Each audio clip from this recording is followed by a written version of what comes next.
ನೀವು ನೋಡ್ತಾ ಇರಿ ಪರಿವರ್ತನಾ ನ್ಯೂಸ್ ಚಾನೆಲ್ 24x7.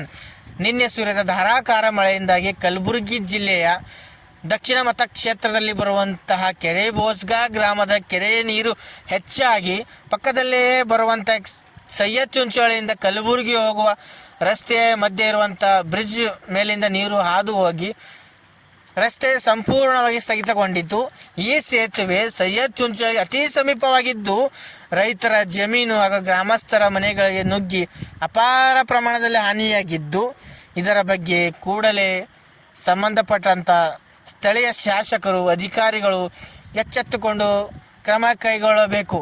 ನೇರ ದಿಟ್ಟ ನಿರಂತರ ಸುದ್ದಿಗಾಗಿ ನೋಡ್ತಾ ಇರಿ ಪರಿವರ್ತನಾ ನ್ಯೂಸ್ ಚಾನೆಲ್ 24x7.